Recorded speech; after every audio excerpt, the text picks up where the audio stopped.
Alan Wake is back, but this time he's no longer leading his story. Instead, we get 3 separate tales all told through Night Springs.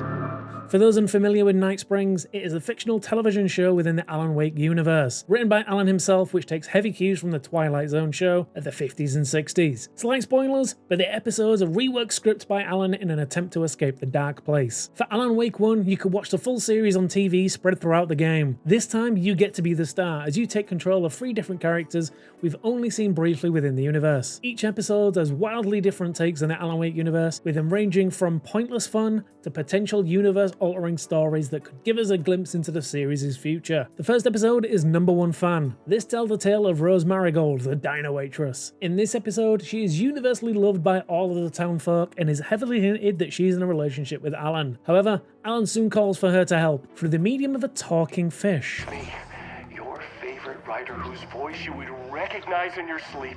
Without second thought, Rose grabs her trusty auto shotgun and rifle and heads off to save her beloved from the haters sent to kill him. For all its ridiculousness, this episode is very much a warm-up to the rest of the series, with nothing more than some hilarious moments with a delusional Rose and various messages from Alan on her journey. This episode feels more like a hyper-violent episode of a daytime soap opera than a step back into the psychological horror the series is known for. And when I say hyper-violent, I mean it.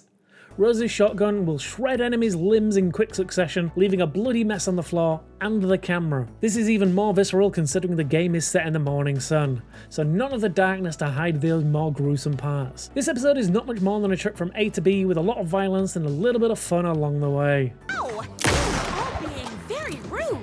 Episode 2, titled North Star, features the sibling, someone you may recognize as Agent Jessie Fadden from Control.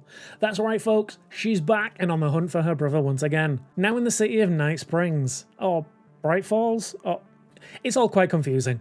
This episode will see you searching the Coffee World amusement park in search of clues to your brother's whereabouts. As this is Alan Wake, things quickly take a turn as you fight shadowy monsters and uncover a possible government conspiracy to control people with a nice cup of coffee.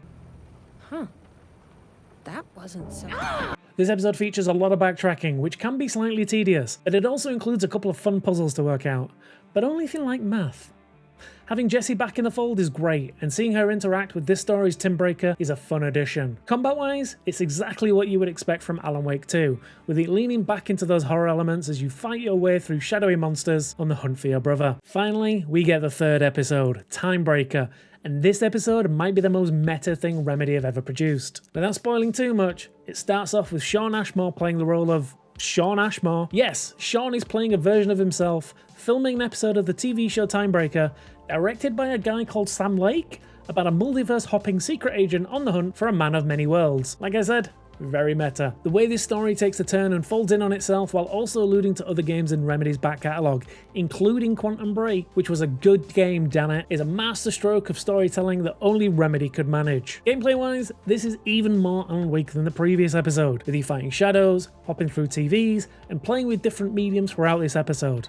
It's also the longest, with it coming in at close to an hour compared to the previous episode's 30 minutes respectively. This might be my favourite piece of storytelling in a Remedy game, and the ending definitely hints at more twists and turns to come. My only issue with this DLC is, apart from a few sections in the final episode, this very much is a reuse of all existing assets. While the new stories are good and the looks to the future are very exciting, I would love to have seen more in the way of gameplay additions. On the MXAM scale, this lands at an 8 for me. Night Springs is a fantastic addition to the lore of Alan Wake, with the stories ranging from fun to world-changing. The focus on side characters is a welcome addition, and any excuse to step back into the world of Alan Wake is a welcome one. While the relatively short runtime and lack of any meaningful gameplay changes is a bit of a shame, I still enjoyed myself in Night Springs and look forward to the next chance I get to visit. Let me know, will you be jumping into Night Springs?